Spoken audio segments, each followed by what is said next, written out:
আসসালামু আলাইকুম। আসুন একবার ভিডিওটা আমরা সর্বপ্রথম দেখে নিই। না, ইসলাম মেয়েদের ক্ষেত্রে বলেছে ওয়াকারনা ফি বুয়ুতিকুম, তোমরা বাড়িতে বসো। আসুন আমরা সেই আয়াতটা পড়ি আর এই আয়াতটাকে নিয়ে কি কনফিউশন ক্রিয়েট হচ্ছে সেটা আমরা বোঝার চেষ্টা করি। আয়াতটি হচ্ছে সূরা আহজাবের 33 নম্বর সূরার 33 নম্বর আয়াত। আল্লাহ সুবহানাহু ওয়া তাআলা বলছেন, আউযু বিল্লাহি মিনাশ শাইতানির রাজিম, বিসমিল্লাহির রহমানির রহিম। ওয়াকারনা ফি বুয়ুতিকুন্না, আর তোমরা তোমাদের বাড়ির মধ্যে অবস্থান করো। এই আয়াতের অংশ বিশেষটা তুলে ধরে বারবার একটাই কথা বলা হচ্ছে যে মহিলাদেরকে ঘর থেকে বার হতে মানা করা হয়েছে। আমরা এই আয়াতটা সর্বপ্রথম পড়ে দেখে নিই যে আদেও এই আয়াতে যেই কথাটা তারা বলতে চাচ্ছেন সেটা আছে কিনা। আল্লাহ সুবহানাহু ওয়া তাআলা বলছেন, অকরনা ফি বুয়ুতিকুন্না, এবং তোমরা নিজের বাড়িতে অবস্থান করো।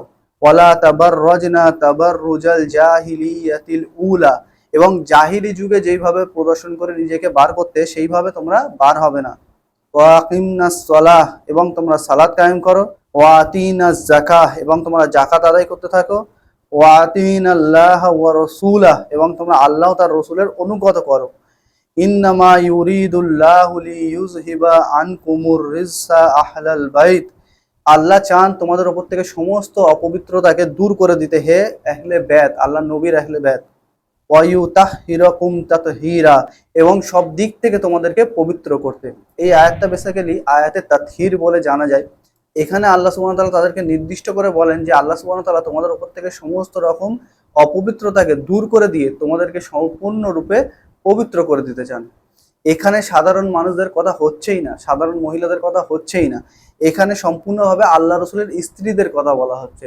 এই আয়াতে যদি কেউ সম্পূর্ণ পড়ে তাহলে কোনো সময় এই আয়াত থেকে সাধারণ মহিলাদের উপরে হুকুম এটা লাগাবে না। আর এর আগের আয়াত যদি কেউ পড়ে তাহলে তার কাছে সম্পূর্ণ স্পষ্ট হয়ে যাবে যে এখানে কি বিষয়ে কথা আলোচনা হচ্ছে। 32 নম্বর আয়াতে আল্লাহ সুবহানাহু ওয়া তাআলা বলছেন, ইয়া নিসা আন নবী, হে নবীর স্ত্রীরা, লাস্তুন্নাকা আহাদিম মিনান নিসা, তোমরা সাধারণ নারীদের মতো না। ইনিত তাকাইতুন্না, যদি তোমরা আল্লাহকে সত্যিই ভয় করো।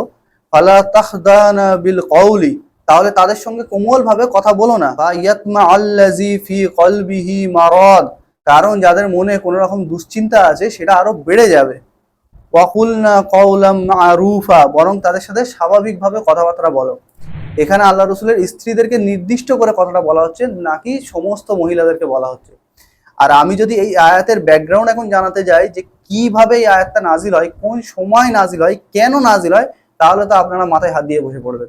তো ব্যাপার হচ্ছে, আমরা মৌলী সাহেবদের ফতোয়াকে যতটা গুরুত্ব দিই, যতটা ভয় করি, আল্লাহর আয়াতকে আর কোরআনকে ততটা গুরুত্ব ভয় করি না।